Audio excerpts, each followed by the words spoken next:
Proclamação do Evangelho de Jesus Cristo segundo João. Glória a vós, Senhor.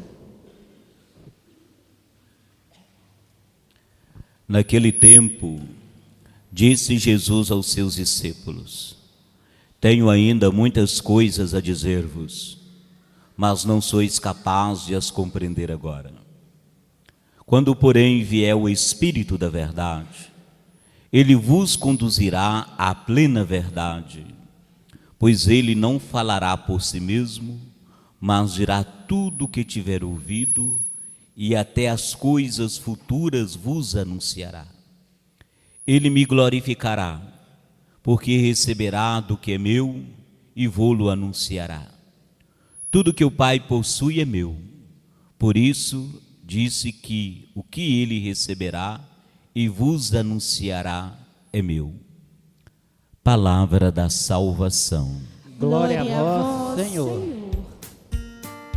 Aleluia, aleluia, aleluia, aleluia, aleluia, aleluia, aleluia, aleluia.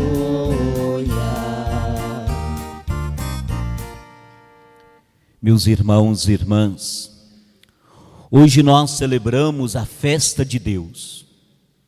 Não é a festa de algum santo, é a festa de Deus mesmo. Mas qual Deus? Hoje nós somos confrontados com a realidade que nos pede discernimento. Em que sentido? Porque hoje se inventa muito tipo de Deus segundo o interesse de cada um. Como se diz, cada um tem seu Deus particular, de acordo com seus interesses. Então há uma fábrica de Deus. Eu vou criando um Deus de acordo com meu interesse, um Deus que vai agir do jeito que eu quero. Não, é preciso discernir. Desde pequeno, nós aprendemos com os nossos pais a fazer o sinal da cruz e chamar Deus de Pai, Filho e Espírito Santo. Hoje, solenidade da Santíssima Trindade nos recorda a comunhão de um Deus amor, de um Deus família, de um Deus comunidade, que une o Pai, o Filho e o Espírito Santo. As três pessoas divinas que constituem um só Deus. Interessante que no nosso tempo antigo de catequese, existia a chamada catequese de pergunta e respostas. Existia um livrinho que tinha várias perguntas e nós tínhamos que decorar as respostas. Dos temas que era tratado era o tema Mistério da Santíssima Trindade. E se perguntava, quem é Deus? A gente respondia que Deus era um Espírito perfeitíssimo, e tal. Um Deus que é Pai, Filho e Espírito Santo, né? Três pessoas num só Deus. Aí vinha uma pergunta. Então há três deuses? A gente respondia, não. Há três pessoas, há um só Deus e três pessoas realmente distintas entre elas. Respondia assim. A gente não entendia, mas respondia, decorava. É interessante que hoje, dentro desse processo de catecumenal na iniciação cristã, inclusive eu fiz uma pergunta muito interessante aqui a esses que serão introduzidos na iniciação cristã. Eu perguntei se vocês querem ser discípulos de Jesus, membros da igreja, instruídos na verdade revelada, para aprender a ter os mesmos sentimentos de Jesus Cristo e viver de acordo com o Evangelho, amando a Deus e ao próximo. Olha a diferença. A catequese é a gente assumir essa palavra, sobretudo no mandamento do amor a Deus e ao próximo. Mas para isso nós precisamos sentir Deus. E a gente respondia aquela pergunta da Santíssima Trindade como um mistério. Um mistério que ninguém podia entender. Não. Mistério não é algo que você não vai entender. Mistério, Deus é um mistério revelado em Jesus. E é um mistério que continua sendo revelado todos os dias da nossa vida, quando nós experimentamos Deus. Portanto, Deus é um mistério que vai se revelando. No final da nossa vida, quando encontrarmos com Ele, Ele vai deixar de ser mistério.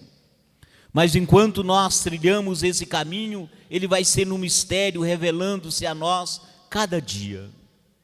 Um mistério gostoso.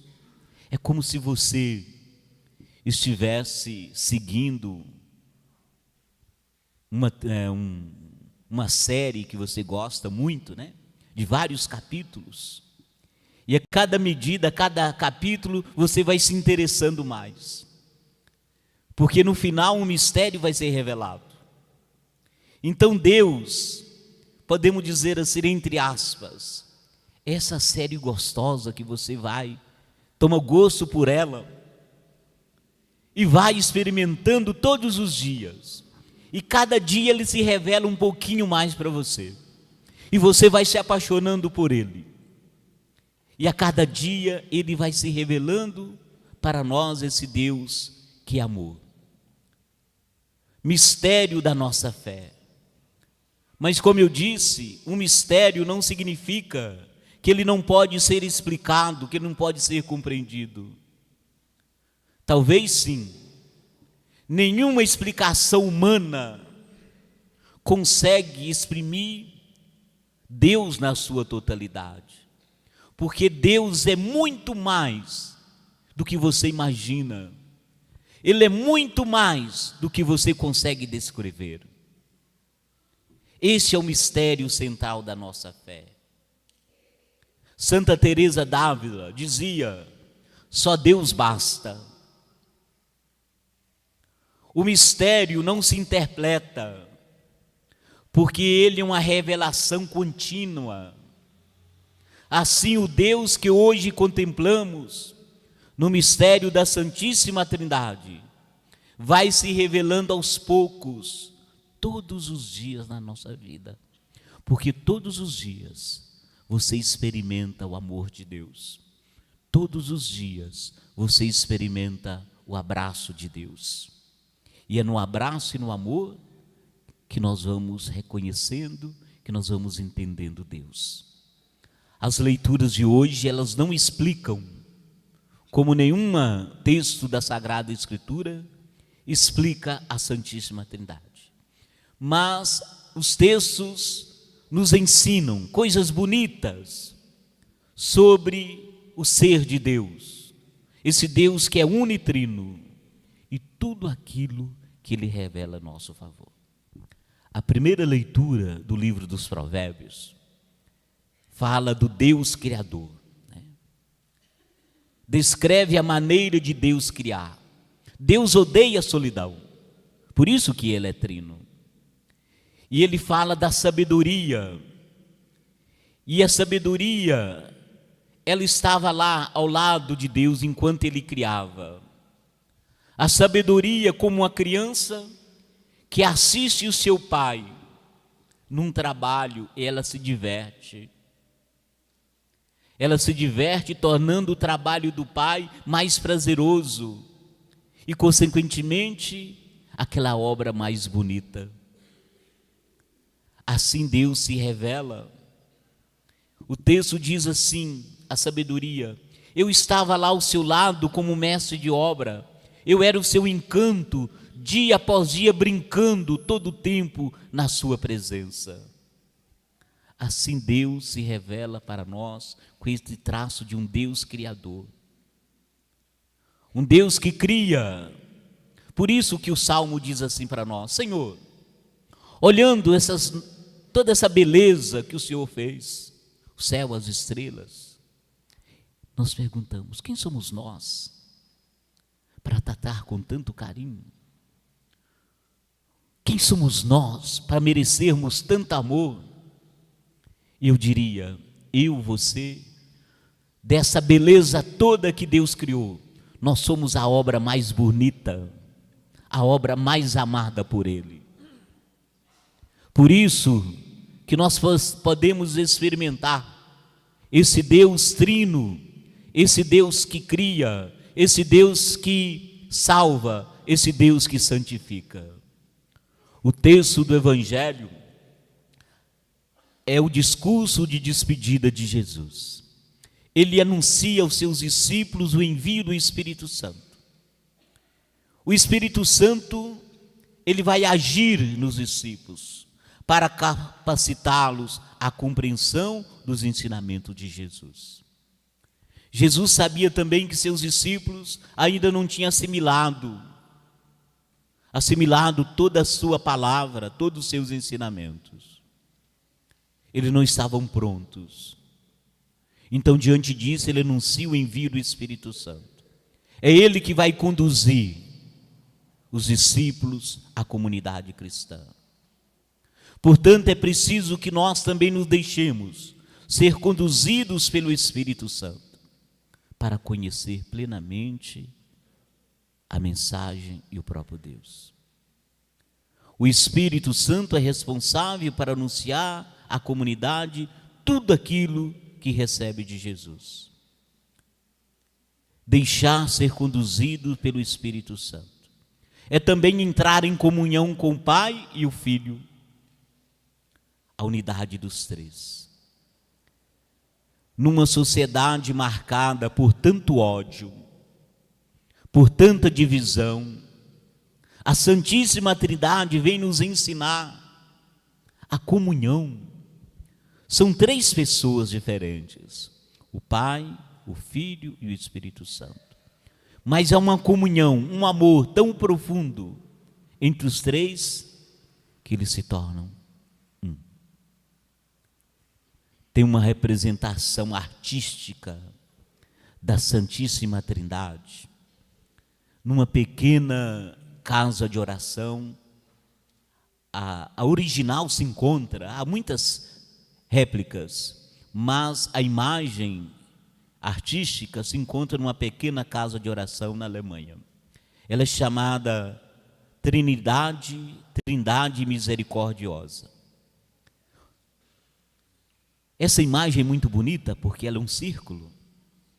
No centro tem uma pessoa caída, machucada, que simboliza a humanidade, nós caídos, machucados, feridos. O Deus Pai, ele está inclinado sobre essa pessoa doente, inclinado com as mãos, como se quisesse ajudá-la. O Deus Filho, ele está ajoelhado, debruçado sobre os pés dessa pessoa, a humanidade, cada um de nós, tentando animar, cuidando dessas pessoas feridas.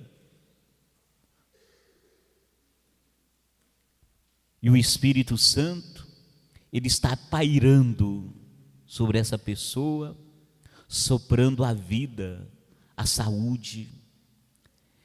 Então a Trindade é esse Deus de amor que cuida de nós. Quantas vezes caídos, machucados, nós sentimos a Trindade cuidando de nós. É isso que Paulo fala na segunda leitura de hoje. Ele fala que a fé em Jesus é o ponto de partida da nossa vida. E ele diz assim: também de nossas tribulações, sabendo que a tribulação gera constância. Ele diz assim: olha, quantas tribulações nós passamos, quantas situações difíceis a gente passa. E diante das tribulações, o que nos sustenta? Ele diz: a esperança. Porque a esperança é Deus. Sem esperança, a gente não é capaz de transpor as tribulações que passamos, as provações que nós passamos. A tribulação, a provação, é algo que acontece na nossa vida. Quem nunca passou por uma tribulação, uma provação? Ou quem não está passando por uma tribulação, por uma provação? Ou quem não irá passar? Todos nós. Mas diante de tudo isso, o que nos sustenta? A esperança. Porque Paulo assim fala, porque a esperança não decepciona. Porque o amor de Deus foi derramado em nossos corações pelo Espírito Santo que nos foi dado. Essa esperança bonita que Deus derrama no nosso coração que nos sustenta. Por isso, meus irmãos e irmãs, nós somos o mistério da Trindade. Nós somos o mistério do Pai que nos cria no amor. Nós somos o mistério do Filho que nos salva todos os dias. Nós somos o mistério do Espírito Santo que nos santifica, que nos ilumina, que nos fortalece. Cada uma das pessoas, de uma maneira especial, age em nós. E cada uma dessas pessoas tem o seu próprio momento em nossa vida. E nós somos frutos do Pai, do Filho e do Espírito Santo. Que nós possamos fazer essa experiência da Trindade Santa. Que o amor da Trindade nunca nos abandone. E que esse amor nos sustente na fé e na esperança. Porque Deus é conosco. Um Deus que é Pai, que é Filho e Espírito Santo. Amém. Nós vamos agora fazermos a entrega da palavra de Deus a esses nossos irmãos e irmãs